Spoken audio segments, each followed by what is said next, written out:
Week 8 recaps, starting out with Bucs Bills.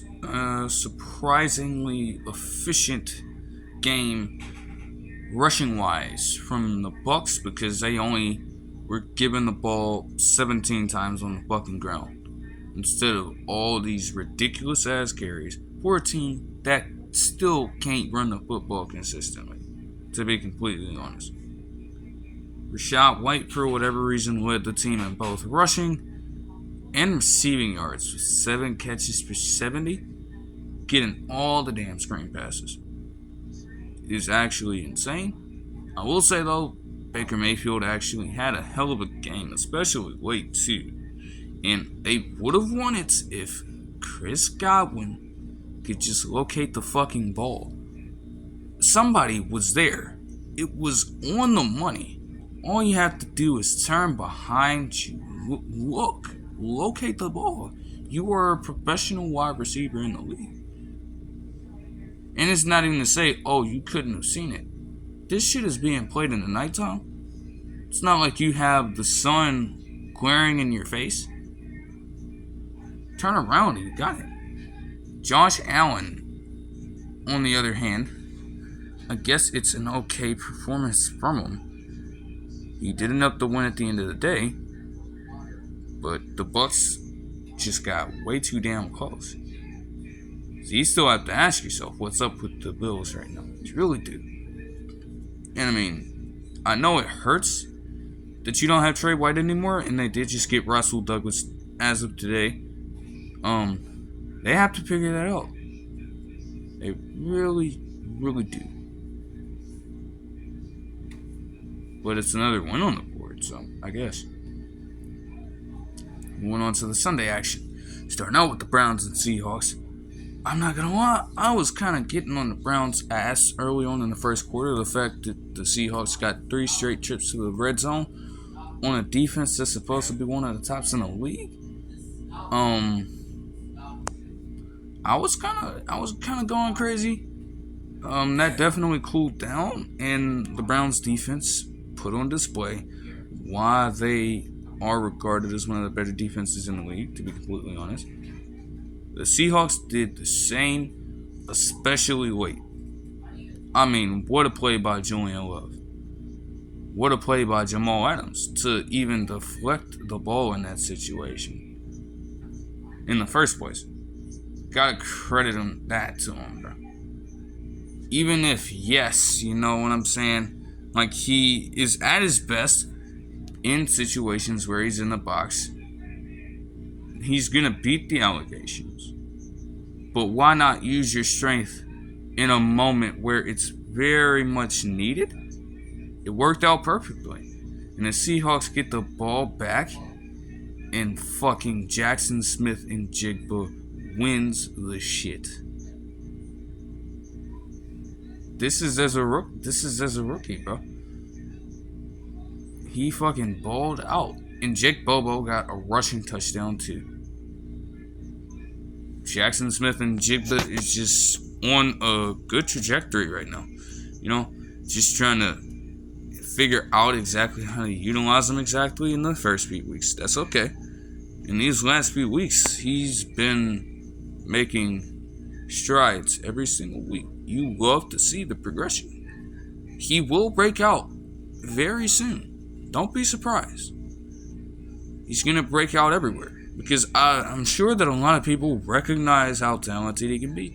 But he hasn't necessarily had a, crazy game just yet. In terms of, okay, this is going to move you up a tier as a wide receiver. But he is doing very good right now. Credit to him. The Browns, for that matter, I don't know how they were able to rush for 155 yards. Very uncharacteristic day on that end. They didn't necessarily do it efficiently either, though, at the same time. So, there is not much to say there. I guess Amari Cooper and David Njoku both did okay. They had Dorian Thompson-Robinson step in for a play. I don't know why that is. Quality win for the Seahawks. Moving on to the Chiefs and Broncos game. Again, while yes, Mahomes was dealing with a severe illness the morning before the game, I can't necessarily excuse him here for playing like this. You just can't. You know, as great as he is, like, he's gonna have bad games, and you have to keep that energy when he has those bad games. Like, people understand how great he is, but you just have to match that energy if he has a bad performance. And he had a bad performance today. Fumbled, 2 picks. Not really good. No offensive touchdowns. That's a rarity for him. It's a bad game. You just call it for what it is. There's not much more to say than that. The rushing game overall wasn't necessarily in its power, but again, as a whole, it's a bad game on his part. You know, like, I'm not gonna give him too much for it, but a fair amount of the blame has to go his way. You know, it's just gotta be honest. Russell Wilson, 12 of 19 for 114 yards and 3 touchdowns. That's a head scratcher for stat line. That's a head scratcher right there. Like, he got the win. He played perfect, but 114 yards? Like, I can't comprehend that. Javonte Williams had a whole hell of a lot of volume, little efficiency, but he did get over 80 yards. So credit to him.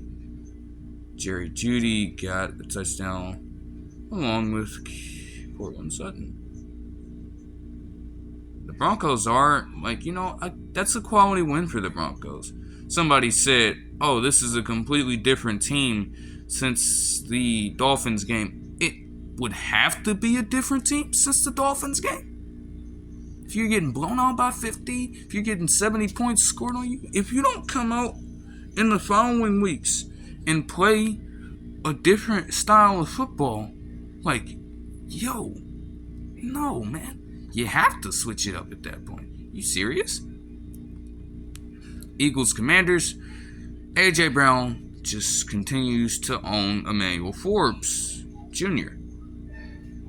But in general, over the past few seasons, the Commanders seem to have the Eagles' number, honestly. They're giving them a whole lot of hell in these games.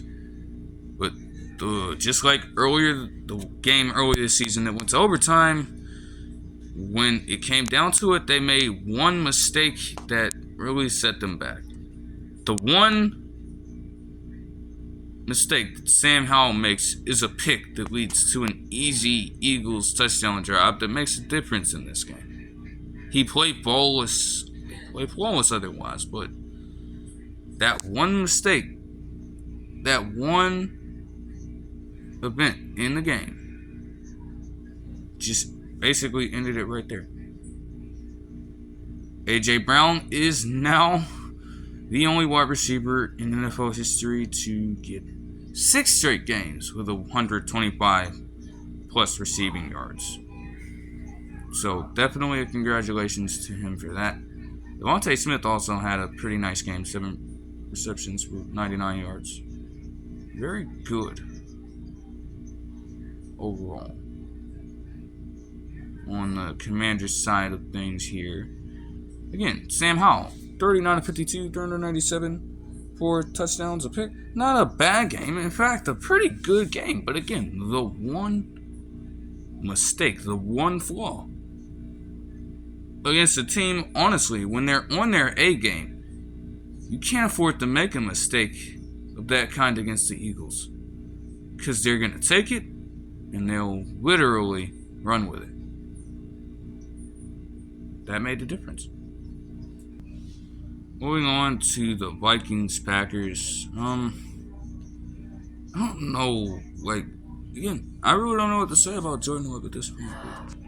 He's somehow managed to take a step back from all that he was doing earlier on in the season. I mean, yes, granted, weaker competition, but damn. I mean, I just don't know what to say. It's very wild, honestly. And then for the Vikings, really, you know, like Alexander Madison didn't do a damn thing. T.J. Hockenson and Jordan Addison both scored touchdowns. They end up losing Kirk Cousins in this game and for the rest of the season with an Achilles injury, and that is gonna be major for them. Jaren Hall got a little bit of playing time, and just today they made a trade to get Josh Dobbs from the Cardinals. They're still trying to start Jaren Hall. Just gonna have to see how that goes. Really, I feel like, again, even if Kirk Cousins doesn't sustain that injury and remains healthy, you probably need to be looking for a quarterback in this draft. I think so. Again, it's such a deep class. If you have a shot, you should try to take one. And I can't really fault you there. Just a typical Vikings 1 p.m. win, to be completely honest. Nothing very special about that one. Just unfortunate news, rather. That's really about it. Cowboys-Rams, let's just say that the way this game started out, they were getting their ass whipped, alright? I'm talking about the Rams here. By this, I don't even know. Because they are not a football team. I'm standing by that statement 100%. They're not a football team. I don't know what the hell else to call them. But yeah, they were fucking kicking the Rams' ass the entire time. Matthew Stafford, something's got to give at some point with this guy. There's just no way. Like, 13 of 22 for 162 yards and a touchdown and a pick, bro. You know damn well you can play better than that. And for worst teams in his entire career, he's managed to play better than that. That's crazy. How do you only give Puka Nacua and Cooper Kupp the ball 7 times combined for a combined 64 yards? You're not even giving yourself a chance in that situation. Now, obviously, that can't be the case all the time. Saying it happened in every game. And I get that, but, like, you gotta, like, bro, come on. You gotta involve them way more than that. Dak Prescott had a fair game, I suppose. But you can have this little 23-point win, but it ain't against an actually good, actually competent football team. We all know what happened the last time they faced a good, competent football team. And yes, as I'll be getting to later on, they kind of are in a situation where they're in a bit of a dive right now. They'll right the ship, though, certainly, but for the Cowboys, man, it's like, alright, cool, what does it do? Though, you do like to see CeeDee Lamb having 12 receptions for 158 yards and 2 touchdowns. But nobody else had over 50. Though again, if you feel like you gotta involve him more in the offense, which you probably should be doing, okay, go for it. Again, you face good competition though. Do this thing. And let's see how it works. That's all. Saints and Colts. Gardner Minshew again played well to start out, but yet another game where turnovers from him lead to a complete and total shift in momentum. Like, they were doing quite well for themselves in this game, but a costly turnover and an easy Saints drive for touchdown basically ended up making the difference in this one. Derek Carr had 19 completed passes, 27 attempts for 310 yards, 2 touchdowns, no picks. Colts defense making him look like he was actually good for a second there. They did allow P.J. Walker and the Browns to score 39 points last week. Maybe the Colts defense isn't all that anymore, to be honest. Because there's really no way this should be happening. And Taysom Hill just continues to prove why he is the most valuable gunner in the league. The 10-year, $100 million gunner had 1 pass completion for 44 yards, had 9 rushes for 63 yards and 2 touchdowns, and had a reception for 14 yards. This man Taysom Hill's career is actually crazy. You gotta respect it, but this needs to be studied. Like, how does this happen? It's really interesting stuff. Rashid Shaheed had a hell of a game too. 3 catches, 153 yards. That's damn. I know he's fast, but shit. My gosh, man. That is just abusing it. They did what they needed to do to win, though. Jonathan Taylor on the other side had a pretty good game. 12 rushes for 95 yards, only they stopped giving him the ball. And earlier today, Shane Steichen was talking about, okay, if you continue to give him the ball in a situation where you're down by that much in the second half, it wouldn't have made a lot of sense, basically. He was just saying, oh, okay, the game plan was to just continue to pass the ball. But it's like, damn, he was averaging 8 yards a fucking carry. Does it not occur to you that maybe you should be trying to get him the ball just a little bit? Yeah, especially when it got later in the game, you need to pass in a situation like that, because you don't need to be running a whole bunch of time up the clock for yourself. I get that. It would be a detriment. But it was working, and working effectively. There's just no way you got away from it, and you lost by 11 as a result. Texans, Panthers, Bryce Young gets the first win of his season against, yes, the number 2 and 3 overall picks against the Texans. Okay, yes, I understand that. And yes, fair enough. Okay, CJ Stroud and the Texans offense did have multiple chances to move down the field, and he ended up getting what would have been the game winner, but even then, you had chances after that, and they amounted to nothing. Their run game is, honestly, they are not necessarily worse than the Bucs this season, but you're right there. They gotta figure this out. Like, 3.7 yards a carry? Gotta get that together. I mean, holy hell. You ain't about to win no game like that. You only lost by 2. Bryce Young went 22 of 31 for 235 yards for touchdown. Again, Panthers' run game is honestly shit too. 1.8 yards a carry?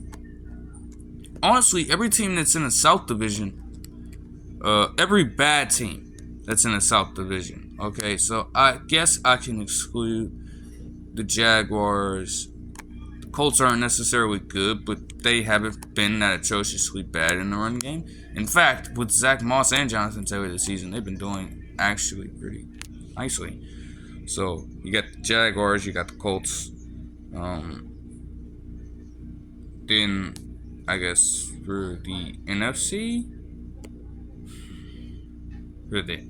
South. I mean, I guess to start out, the Falcons were okay at the run game because, for all intents and purposes, they had to be very good at the run game. But that's really about it, to be honest. Like, these teams have got to figure this shit out. I mean, especially Chuba Hubbard, man. 15 rushes for 28 yards. But again, they won the game. Bryce Young got his first. So maybe now people will start to get off his back. Jaguars Steelers next. Matthew Canada needs to be fired. You already know this. Travis Etienne with another monster performance. From scrimmage, you already know this. Do I need to say anymore? Do I really need to say anymore? Like, that's really it, bro. That's really it. Kenny Pickett did get hurt, yes. But like I was saying, during the game, if you had Kenny Pickett in and Matt Canada combined, and the offense was this atrocious already, what makes people think that it's going to get any better, if not incredibly worse, with Mr. Trubisky under center? Like, what type of sense does that make? Enlighten me, please. I have to know.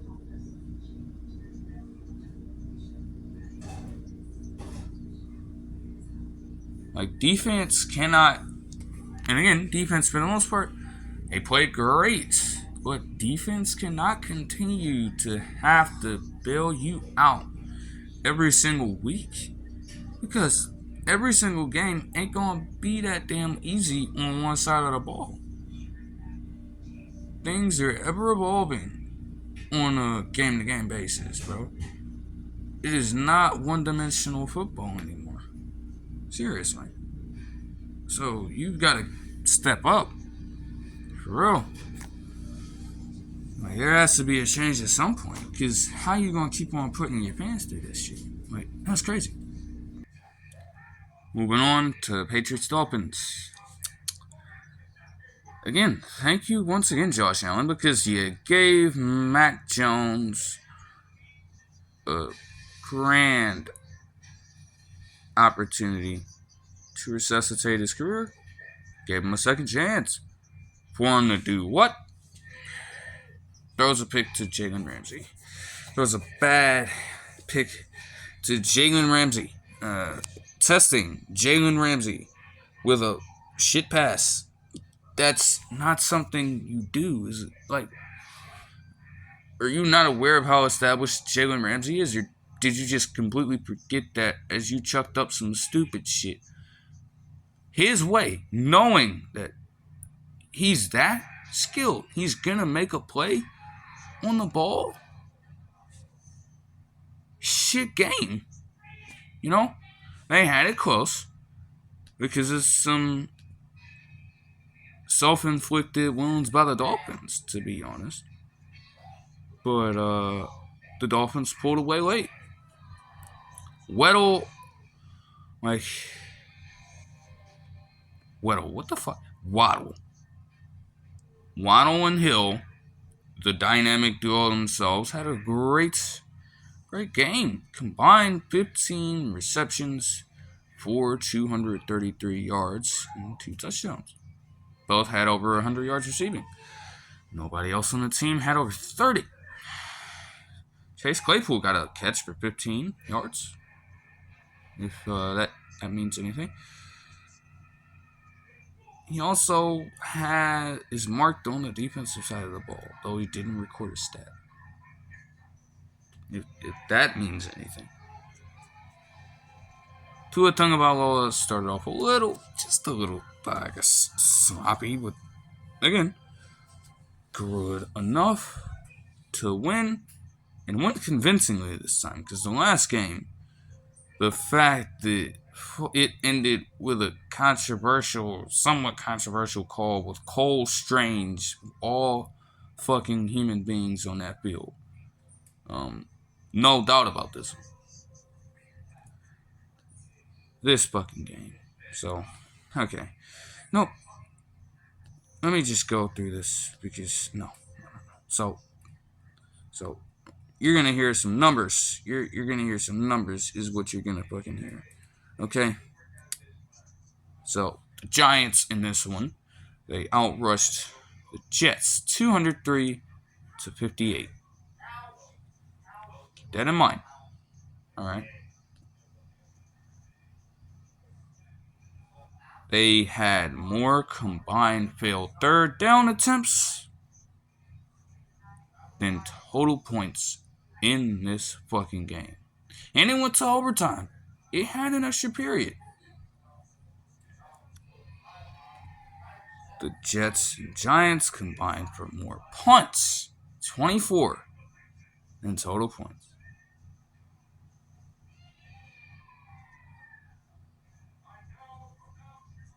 The Giants did not have a single catch for positive yardage by a wide receiver. Darius Slayton had a catch for a negative yard. Saquon Barkley had 36 rushes for 128 yards. Yet, when it mattered the most, you had Graham Gano kick the ball and he missed. But knowing Graham Gano, knowing how great he has been, I knew it was something because he doesn't miss kicks like that in that position. And yesterday I found out that he was hurt with a knee injury that is still nagging him to this point. So you made the decision to kick the field goal with a kicker who has a knee injury on his kicking leg, instead of having Saquon Barkley pick up a fourth down. Okay, yes, 3.6 yards might not be the best average, but if it was fourth and that fucking short, motherfucker, go for it. Go for it, bro. He can pick that shit up. He can pick it up, bro. Like, do you seriously not have faith in him? 4th and 1, bro. You kidding me? He can fucking easily pick up 3 yards. He was picking up 3 yards the whole fucking game. Come on. Seriously? Like, you have to be kidding me, bro. There's no way. It's bullshit.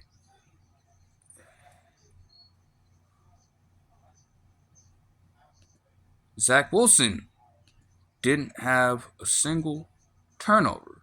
And actually, for that matter, the Jets did force 2. Couldn't make anything out of it, though.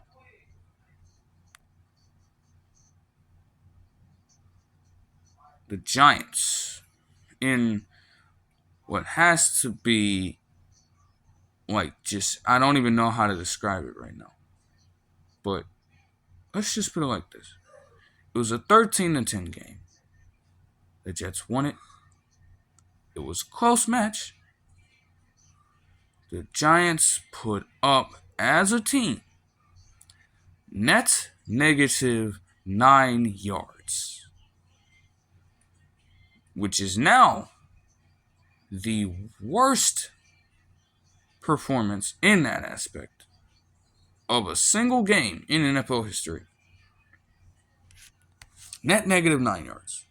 The previous mark was net negative 7, held by an 0-9 Titans team that, in a 59-0 blowout, faced the wrath that was fucking Tom Brady and Bill Belichick in their dynasty era. After the Browns, Steelers, Week 2 Monday Night Football, I describe that as a chaotic display of mediocrity. I didn't think it could be topped. Until I saw that shit on Sunday. Rookie quarterback Tommy DeVito from fucking Illinois with a negative passing yard. Now,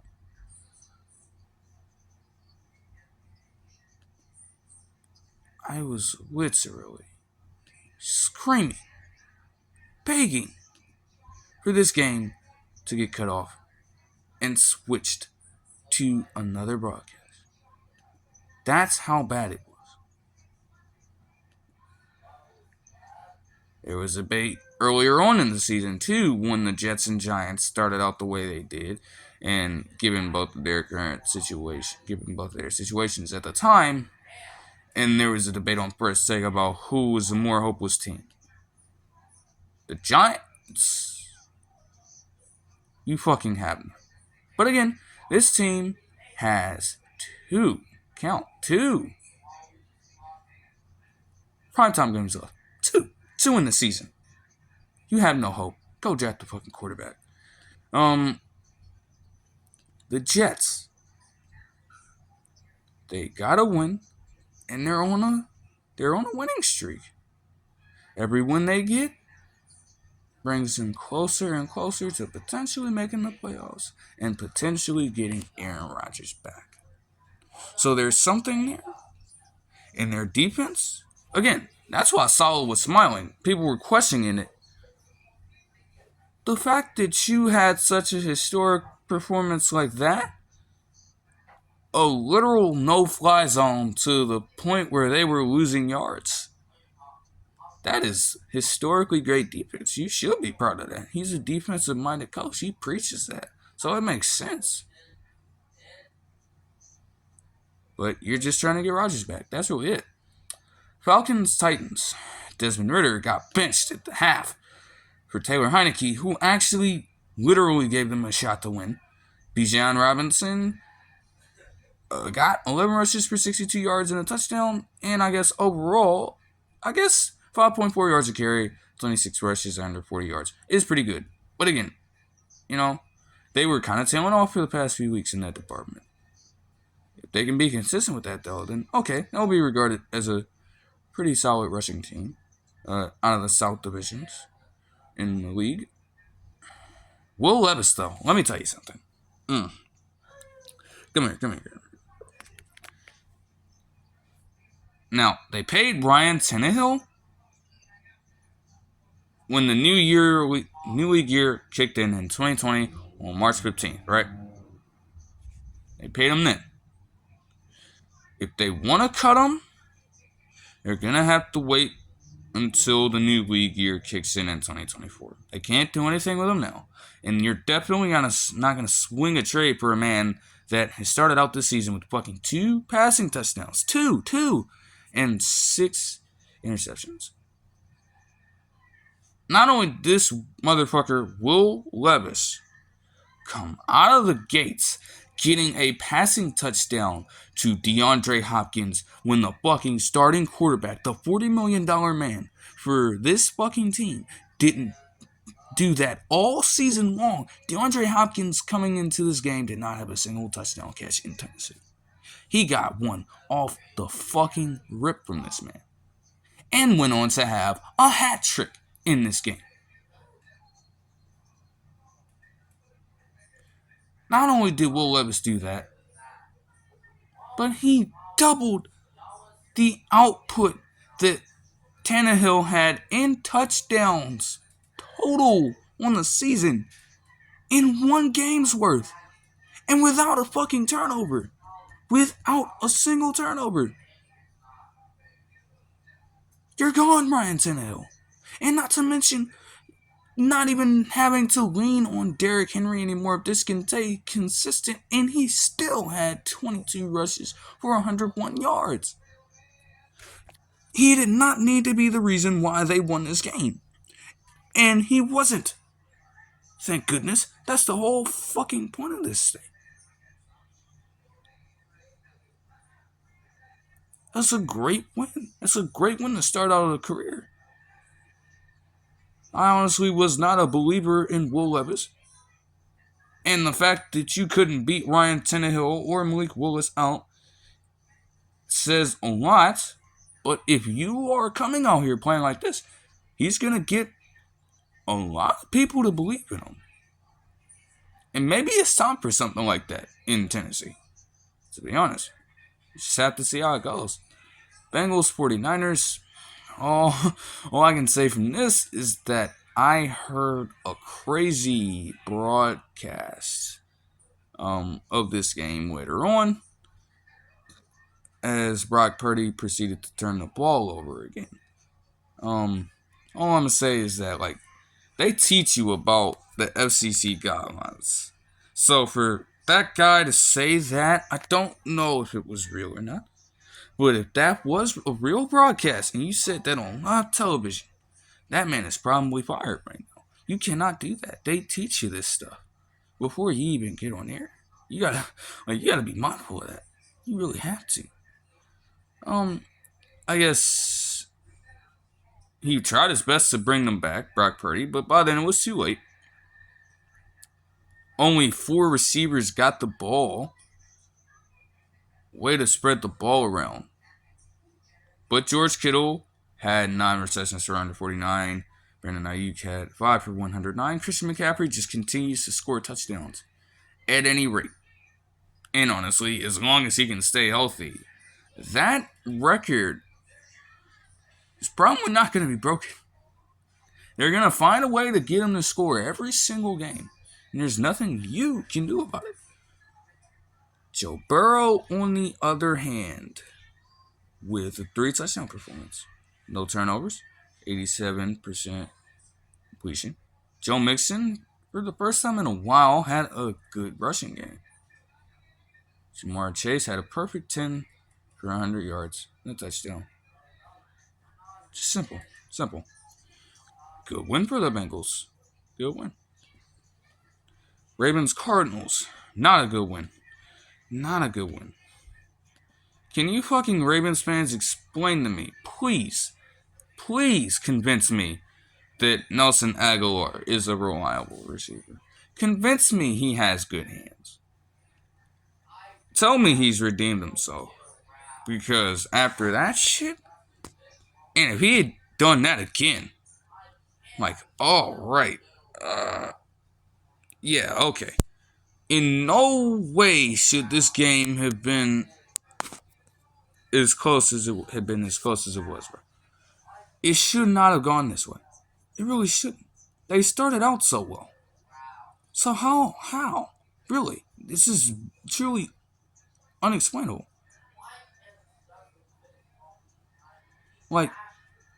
Just what? What? Yeah, what in the hell happened? What happened? That's really it. You let Dobbs, in his essentially final game with the team, lead them on a charge like this. What type of shit is that? What the fuck? I can't even say anymore. I'm not even compelled to say anymore. That's ridiculous. Moving on to the Bears Chargers. Tyson Bagent could not match the same energy he had in the last game. Which, again, it's fair. It's primetime football. Chargers fans are just gonna, eat this game up. Knowing that, okay, you beat up on this quarterback and on a relatively bad team. You yourselves aren't very good. So, again, this game doesn't really prove anything. I just know. You're not getting that from me. You're just not. And you shouldn't be trying to get a whole bunch of people with that. Because at this point in time, it's probably getting tiring for these people falling for your bullshit, to be honest. Yeah.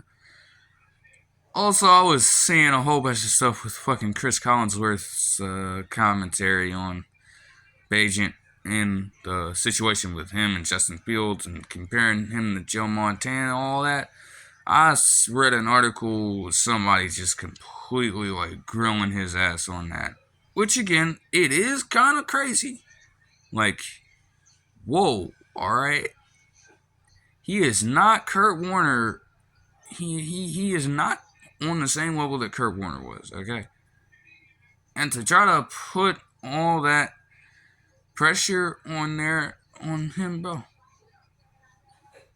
is kind of ridiculous, right?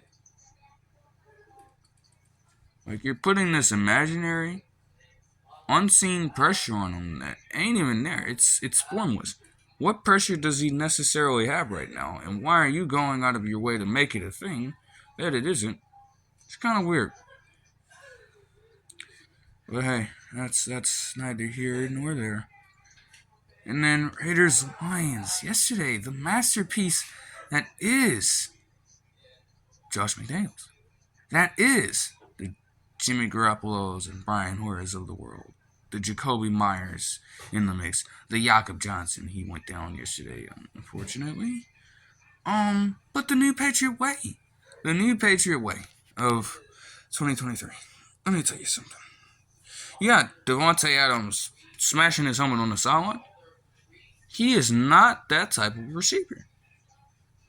But when you're this bad, and you got him doing that now, by the end of the season, he's gonna punch Jimmy Garoppolo, or he's gonna punch Josh McDaniels square in their fucking faces.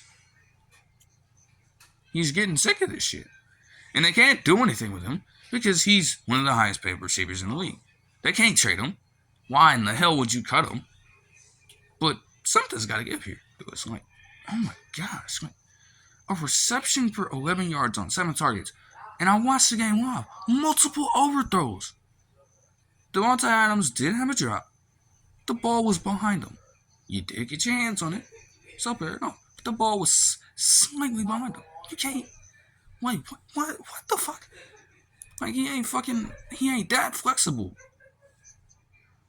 Like, how do you expect him to make that catch in that situation? Or have the best possible chance to do so? Instead of having to bobble the ball around all that time. And, like, come on, bro. Crazy ass shit. I'd be getting pissed off too at that point. It's like, he's the guy. So what are all of these games for? They're pretty balanced. Besides Jared Goff being stupid with the football, throwing a costly pick six. Jahmyr Gibbs had a great game. So for all of you that still wonder why they traded down to get a running back when Bijan Robinson was on the board, which again, honestly, I may not really fully know either.